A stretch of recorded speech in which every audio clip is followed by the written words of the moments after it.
You're outside the wall of fire. You have just left all that was. You have gone beyond the consciousness of spirit itself. You left the first circle, and even spirit has never ventured out here. It is the void. It wasn't just you and nothingness. You felt something else. Just the very awareness of this other essence attracted you to it immediately. And suddenly you stood face to face, metaphorically speaking, with another angel. It surprised you. It delighted you. And in that moment, you knew you were not alone. There was something else out here. It was like a playmate, a friend, another being. So after you did your initial, what you would call dance or meld with them, you communicated to them. You asked them, how do you get home? And this other angelic being, like a little angelic child, said, I do not know. I'm not even sure that there is a home. But I've been asking myself the same thing. I've been saying, who am I and how do I get back home? A thought came over you. I bet you this other angel knows the way back home, but they're just not telling me. So maybe I ought to jump this being. Maybe I ought to devour their energy and gobble it up and find the answer to get back home. You leapt over, grabbed their consciousness, and devoured it. Tried to devour that other angelic being, and a funny thing happened. It felt really good.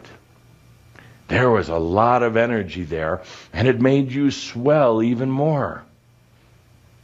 It made you feel different. It made you feel less alone. It made you feel full. And you really liked the feeling. We're going to call this feeling power. Now, it's an absolute illusion, and it has been ever since. But you felt this power and you liked it. Well, of course, you already feel the rest of the story because you know that this happened time and time again. Each time your little group of angels would band together, run into another little angel, and repeat the same cycle, trying to steal consciousness and their energy. It felt so good, it was almost addictive to try to devour another being. In the end, it didn't work. You can't take over another soul being. You can't trap them. You can't eat them and digest them. But there's something odd that happens. It feels good while you're in the process of doing it. What ultimately happened to the group started banding together with other groups to protect each other, to watch over each other, and to become stronger. There was still this underlying feeling that if enough angels got together in a group, that their combined energy and consciousness would be enough to bring them all back home. But it never happened. So they were hungry. They had desires, and they would go out and attack another group of angels. The angels began forming into very defined groups, and within the groups there even began to be hierarchies and what you would now call raiding parties or wars or stealing. Attempts to steal energy began to intensify, and there were those who started to claim dimensions, claim territories as their turf, as their space. It was basically a waste of energy. The outcome was always the same.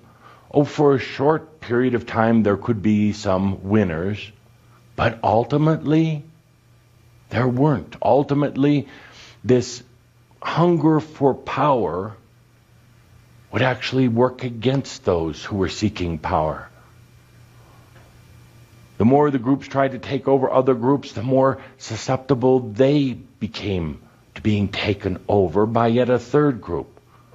Well, it became quite distorted and perverted, because what was the original desire to go back home now became the desire for power. Home was all but forgotten. Some of these groups had but one mission: power, because it felt so good. Well, they didn't bother to realize that ultimately power was an illusion. Ultimately, that desire for power led to more desire for power, and it was basically the undoing of any group or individual that seeks power. But they were addicted to it. It was like a drug. That's why we had all these galactic wars a long time ago. I say relax into realization. You're not going back home. Home comes to you. There's no need to steal energy from anyone else. First of all, everything you have is yours. Secondly, they don't have the answers. Only you have the answers about home coming to you. There's no deep mystery in all of this. It's not like somebody else has the answer, not like there are some sort of cosmic mysteries about how to get back home, because it's not intended that you go back home. It's intended that you become the sovereign being. Home comes to you. So take a deep breath into the I exist. I am that I am. There is no death. You will always exist. Take a deep breath into the home comes to you. Your consciousness, your awareness, your remembrance of all that you are, it comes to you.